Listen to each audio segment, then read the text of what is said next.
Praise the lord. దేవుని కృపను బట్టి మరొక మాటను మనం ధ్యానం చేసుకోవటానికి దేవుడు మనకు అవకాశం ఇచ్చాడు. గత కొన్ని దినాలుగా యేసుప్రభు వారు సిలువ పైన ఆయన రక్తం కారుస్తూ ప్రాణం పెడుతూ పలికిన ఆఖరి మాటల్ని మనం ధ్యానం చేసుకుంటున్నాం. చివరి 7 మాటల్లో 5 మాటలు ఇప్పటి వరకు మనం ధ్యానం చేసుకున్నాం. 6వ మాటకి మనం వచ్చి ఉన్నాం. యేసుప్రభు వారు 6వ మాటను ఈ మాటను పలికారు. యోహాను సువార్త 19వ అధ్యాయం 30వ వచనం ప్రకారం యేసయ్య ఆ చెరకను పుచ్చుకొని సమాప్తమైందని పలికి ఆయన ఆత్మను అప్పగించును అనే మాటను రాయబడింది. 6వ మాట సమాప్తమైంది అనే మాటను యేసయ్య పలికారు. చూసి సమస్తము కూడా ఆయన చేయాల్సిన పనంతా కూడా సంపూర్తి చేయబడినట్టు యేసయ్య చూసి లేఖనము నెరవేరినట్లు ఆయన సమాప్తమైనది అనే మాటను పలికారు. యేసుప్రభు వారు చివరిగా 7 మాటలు కూడా పలికేటప్పుడు ఆయన పూర్తిగా శ్రమలు అనుభవించి వేదనతో బాధతో తండ్రి నుంచి వేరు చేయబడి సిలువ పైన వేలాడుతూ 6 గంటల సమయం ఆయన భూమికి ఆకాశానికి మధ్యన సిలువ పైన వేలాడుతూ ఆయన పలికిన ప్రతి మాటను మనం చూస్తున్నాం. ఎన్నో మార్లు మనం ధ్యానం చేసుకుంటున్నాం. అయినప్పటికీ కూడా మనము దేవుడు పడిన వేదనను అంత స్పష్టీకరంగా అర్థం చేసుకునే పరిస్థితుల్లో మనం లేమేమో. ఒకసారి మనల్ని మనము పరీక్షించుకోవాల్సిన అవసరం ఉంది. యేసుప్రభు వారు ఈ మాట పలుకుతున్నప్పుడు చీకటి కమ్మి ఉంది. మధ్యాహ్నం మొదలుకొని 3 గంటల వరకు ఆ దేశమంతటా చీకటి కలిగినట్టు మనం చూస్తాం. యేసుప్రభు వారు చీకటి కలిగినప్పుడు పలికిన మాట, తండ్రి నా దేవా నన్నెందుకు చేయి విడిచితివని. ఆ తర్వాత నుంచి యేసుప్రభు వారు నేను తప్పిక కొనుచున్నాను అనే మాటను పలకటం. ఆ మాట పలికిన తర్వాత వారు ఒక కర్రను తీసుకొని స్పాంజ్ చుట్టి దానికి చిరాకను ముంచి బోలముతో తీసుకొచ్చి యేసుప్రభు వారికి అందించినట్టు మనం చూస్తాం. యేసుప్రభు వారు అది తీసుకోకుండా ఆయన చూస్తూ అది ఆ పని ఎప్పుడైతే ముగిసిందో వెంటనే పలికిన మాట బిగ్గరగా కేకవేసి, బిగ్గరగా ఆ మాటను స్పష్టంగా ఆలోచించేయండి, బిగ్గరగా కేకవేసి సమాప్తమైంది అని పలికారు. అంత వేదనలో అంత శ్రమలో యేసుప్రభు వారు ఈ మాటను పలకటానికి ఇష్టపడ్డారు. ఈ మాట మనం ఆలోచన చేసినట్లయితే ఏం సమాప్తమైంది, దేవుడు దేని గురించి మాట్లాడుతున్నారు అనే ఆలోచనకు వచ్చినప్పుడు ఆయన చేయవలసిన పని యావత్తు అక్కడ పరిపూర్ణమైంది, పూర్తి చేయబడింది, అది సమాప్తమైనట్లు మనం చూస్తాం. లూకాసు సువార్త 22:43 వచనంలో ఈ మాట రాయబడింది, తండ్రి సాధ్యమైతే ఈ గిన్నెను నా యొద్ద నుండి తొలగించండి, ఆయనను నా ఇష్టం కాదు నీ చిత్తమే సిద్ధించును గాక అనే మాటను యేసయ్య పలకటం జరిగింది. ఆ గిన్నె ఏదైతే ఉందో, ఆ దేవుని చిత్తం ఏదైతే ఉందో అది నెరవేర్పు ఇక్కడ జరిగింది. యేసుప్రభు వారు ఆయన ఎందు నిమిత్తమైతే భూమి మీదకి వచ్చారో ఆ నెరవేర్పు జరిగిందని గ్రహించి ఆయన సమాప్తమైంది అనే మాటను పలికారు. యేసుప్రభు వారు భూమి మీదకి ఎందుకు వచ్చారు అనే మాటను మనం ఆలోచన చేస్తే, నశించిన దాన్ని వెతికి రక్షించుటకు మనిషి కుమారుడు భూమి మీదకి వచ్చినట్టు లేఖనమందు రాయబడి ఉంది. అదేవిధంగా సమస్త పాపములను మోసుకొని పోవు దేవుని గొర్రెపిల్ల అనే మాట రాయబడి ఉంది. యోహాను సువార్త 10వ అధ్యాయం 10వ వచనంలో జీవము కలుగుటకును జీవము నిచ్చుటకును నేను భూమి మీదకి వచ్చానని యేసుప్రభు వారు మాట్లాడుతున్నారు. మనుషులు ఏదైతే నశించిపోయారో, తండ్రి యొక్క జీవాన్ని, తండ్రి యొక్క మహిమను నశించిపోయిన మనుషులు ఆదియందు ఆదాము చేసిన పాపమును బట్టి వారు ఏదైతే కోల్పోయారో దాన్ని తిరిగి ఇవ్వటానికి, తిరిగి వారిని మహిమలోకి నడిపించడానికి, తిరిగి వారిని తండ్రితో సంబంధులుగా చేయటానికి, తిరిగి తండ్రికి సన్నిహితులుగా మనుషులను చేయటానికి యేసుప్రభు వారు భూమి మీదకి వచ్చినట్టు ఆయన నశించిపోయిన ఆ యొక్క మహిమత్వాన్ని తిరిగి మనుషులకు సంపాదించి ఇవ్వటానికి, లోకపు పగ్గాలను వారు నశించిపోయారు. తండ్రి అయిన దేవుడు భూమిని సృజించిన తర్వాత మీరు భూమిని నిండించి ఫలించి అభివృద్ధి చేయండి, మీరు విస్తరించండి అని దేవుడు వారికి భూమిని అప్పగించారు, ఈ సృష్టి అంతటిని నువ్వు వేలాలని. అయితే అపవాది చేసిన మోసపు కార్యం వల్ల ఆ పగ్గాలు అపవాది చేతిలోకి వెళ్ళిపోయాయి. అయితే తిరిగి దేవుడు ఈ సిలువ కార్యం ద్వారా తిరిగి వాటిని సంపాదించారు. ఎవరైతే సిలువ పట్ల నమ్మకం ఉంచుతారో, ఎవరైతే సిలువ వార్త పట్ల లక్ష్యం ఉంచుతారో, ఎవరైతే విశ్వాసం ఉంచి యేసయ్య పట్ల నమ్మకం ఉంచి రక్షణలోకి నడిపించబడతారో వారు ఆ లోక మాలిన్యం నుండి విడిపించబడి దేవుని యొక్క స్థితిలోనికి, దేవుడి యొక్క రాజ్యంలోకి ప్రవేశులుగా వారు నియమింపబడతారు. అట్టి కార్యము చేయటానికి యేసుప్రభు వారు భూమి మీదకి వచ్చారు. ఇదే మాటను ఒక చోట బైబిల్లో రాయబడి ఉంది, సిలువను గూర్చిన వార్త నమ్మిన వారికి రక్షణగాను, నమ్మని వారికి వెర్రితనముగాను ఉందనే మాటను మనం చూస్తాం. అయితే ఎవరైతే సిలువను గూర్చిన మాటను నమ్ముతారో, నమ్మడం అంటే విని వాక్యం చాలా బాగుంది, నేను బాప్తిసం తీసుకోవడం అంటే నీటిలో మునిగి నేను లేచాను, చర్చికి ప్రతి వారం వెళ్తున్నాను, ఇది కాదు దేవుడు చెప్తున్న విశ్వాసం, ఇది కాదు వాక్యమందు లిఖింపబడిన విశ్వాసం. నిజమైన విశ్వాసం ఏంటంటే యహలోక మాలిన్యం అంటకుండా దేవుడు మన కొరకు సంపాదించిన రక్షణ ఆనందాన్ని నిత్యము మనం కాపాడుకుంటూ తుది శ్వాస వరకు మన జీవితాన్ని కొనసాగించటమే. ప్రార్థన చేయటం, వాక్యం చదవటం, ఆరాధన చేయటం, సంఘానికి వెళ్ళటం, వాక్య ప్రకారం మనం నడుచుకోవటం ఎంత ప్రాముఖ్యమైందో, నువ్వు ఇహలోక మాలిన్యాన్ని అంటించుకోకుండా జీవించడం కూడా చాలా ప్రాముఖ్యమైన విషయం. కానీ మనము దాన్ని ఎంత మాత్రమో పట్టించుకునే పరిస్థితుల్లో లేం. యేసుప్రభు వారు సమాప్తమైంది అనే మాట పలకటంలో ఒక వీరోచితమైన అర్థం ఉంది.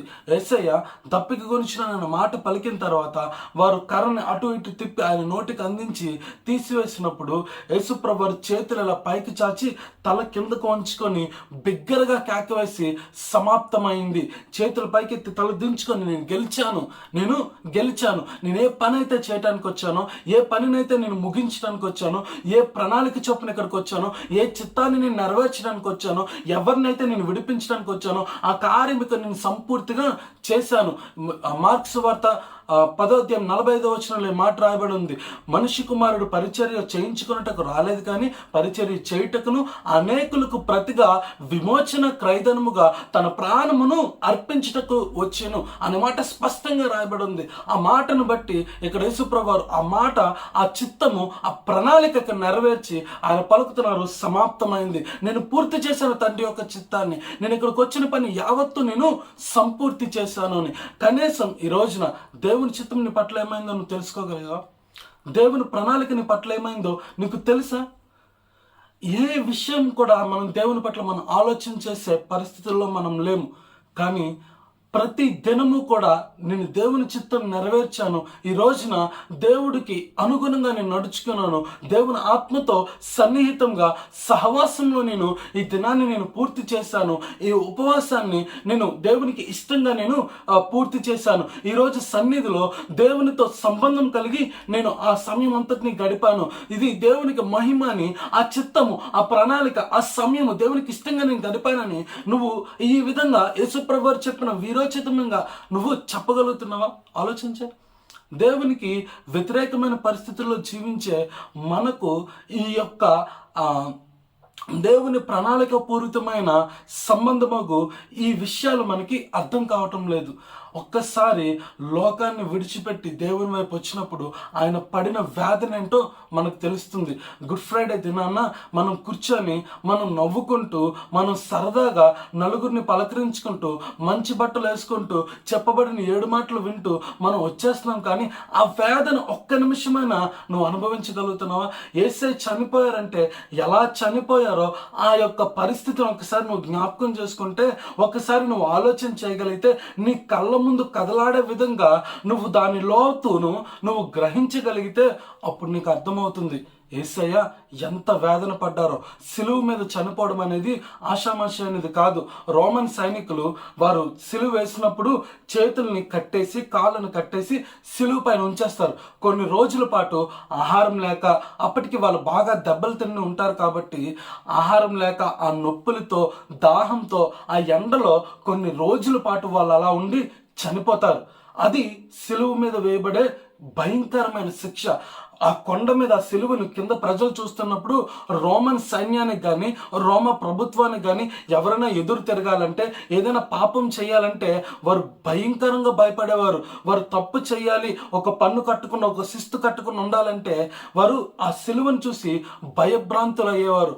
అలాంటి సిలువను యేసుప్రభు వారికి మరింత కఠినంగా ప్రధాన యాజకుడు, అక్కడున్న శాస్త్రులు, పరిసయ్యులు యొక్క ప్రోత్సాహంతో మరింత కఠినమైన స్థితిలో తాడులకు బదులు మేకలు కొట్టారు.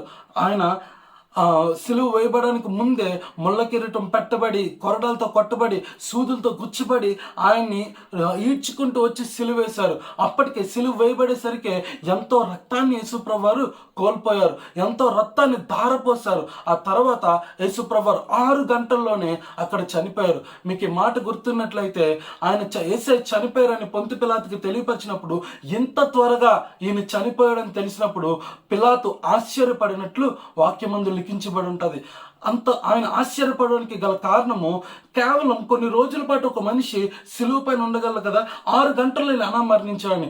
6 గంటల్లోనే యేసే మరణించాడంటే ఎంత దారుణమైన చిత్రహింసకు ఆయన గురయ్యాడో ఒకసారి మనం ఆలోచన చేయాలి. మార్క్స్ వార్త 10:38 ఈ మాట రాయబడి ఉంది, నేను పొందే బాప్తిసము వేరొకటి ఉంది. నా మాట ఆలోచించేయండి. నేను పొందే బాప్తిసము వేరొకటి ఉంది, అది పొందే వరకు ఇబ్బంది పడుచున్నాను అని. ఇదే మాటను వేరొక చోట కూడా రాయబడి ఉంది. లూకాసు వార్త 12:50 ఈ మాట రాయబడి ఉంది. మార్క్స్ వార్త 10:38 ఈ మాటలు రాయబడి ఉన్నాయి. ఏంటంటే, నేను త్రాగే గిన్నెలోంది మీరు త్రాగగలరా, నేను తీసుకునే బాప్తిసము మీరు పొందుకోగలరా అని వారిని అడిగాను అనే మాట. ఈ మాటను ఆలోచించండి. యేసుప్రభు వారు గిన్నెలోది త్రాగటం, బాప్తిసం పొందుకోవటం, రెండవ బాప్తిసం అనేది సిలువ పైన జరిగింది. ఇది యోహాను ఇచ్చిన బాప్తిసం కాదు, ఇది యేసుప్రభు వారి చిత్తం నెరవేర్పుగా జరిగిన బాప్తిసం. అది సమాప్తమైంది అనే మాటలో క్లుప్తమైంది. ఒక్కసారి ఆలోచించండి.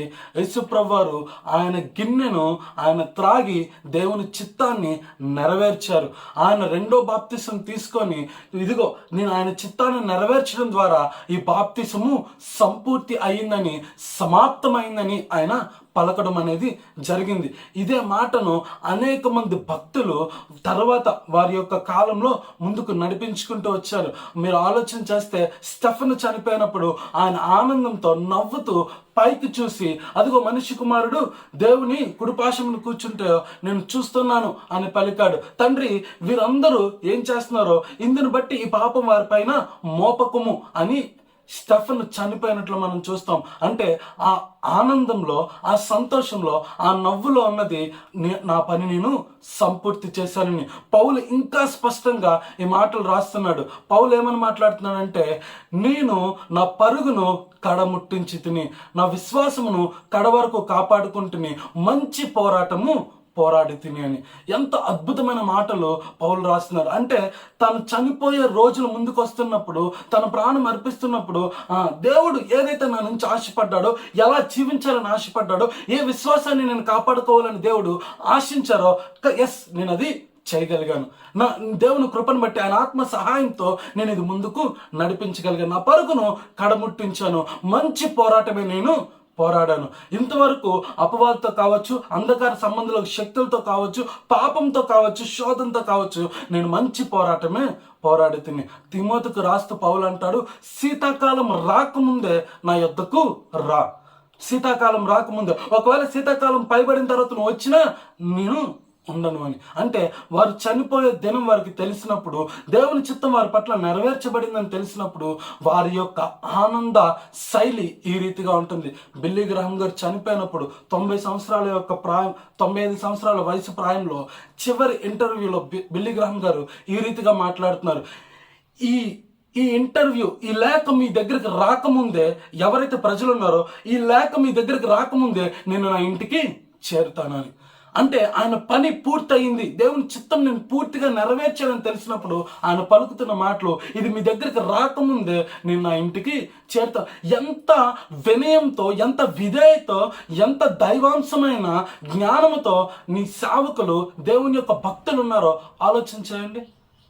ఈరోజు నువ్వు బ్రతుకుతున్న దినంలో కనీసం పాపం జరిగిపోయిన తర్వాత కూడా, అరే నేను పడిపోయాను, నేను పాపంలో ఉండిపోయాను అనే విషయాన్ని కూడా నువ్వు గ్రహించే స్థితిలో నువ్వు లేవు. కానీ భక్తులైతే వారి మరణ దినాన్ని కూడా వారు జ్ఞాపకం చేసుకున్నారు. ఇస్సాకు అయితే చనిపోతున్నప్పుడు ఇస్సాకు ఈ మాటలు చెప్తున్నాడు, నేను చనిపోబోతున్నాను, నా మరణ దినం ఎప్పుడు నాకు తెలియదు, కాబట్టి యాసావుని పిలిచి, ఇదిగో ఈ వంటకాలు నాకు సిద్ధపరచు, నేను నిన్ను ఆశీర్వదించినట్లు. ఒకసారి ఆలోచించండి, ఎటువంటి దారుణమైన స్థితిలో ప్రజలు మనమున్నాము. దేవుడు విజయోత్సాహంతో వీరోచితంగా పలుకుతున్న మాటలు ఆయన చిత్తము నెరవేర్చారు కాబట్టి, ఇదిగో నేను నెరవేర్చాను, సమస్తము సమాప్తి అయిందని. ఆయన చేసిన 2 కార్యములు, ఇదిగో గిన్నెలోనిది త్రాగటం, రెండవ బాప్తిసము పొందుకోవటం. ఆయన దేవుని చిత్తాన్ని నెరవేర్చడం, ఆ దేవుని చిత్తాన్ని ఆయనలో అన్వయించుకోవటం. ఈ దినాన మనం నేర్చుకోవాల్సింది, దేవుని చిత్తం నెరవేర్పు మన జీవితంలో ఏ రీతిగా కొనసాగుతుంది, ఏ రీతిగా మనం ముగించాలనే విషయాన్ని మనం నేర్చుకోవాలి. దేవుడు పలుకుతున్న ప్రతి మాటలో కూడా ఆయన చిన్న విషయాలు మాట్లాడలేదు. చివరిగా తడారిపోయి రక్తం మొత్తం ధారపోసిన తర్వాత ఆయన పలుకుతున్న మాటలు ఇవన్నీ. వీటిలో ఉన్న ఆంతర్యాన్ని మనం అర్థం చేసుకున్నప్పుడు ఖచ్చితంగా దేవుని కృపను బట్టి మనం జీవించడానికి అవకాశము ఉంటుంది. May God bless you.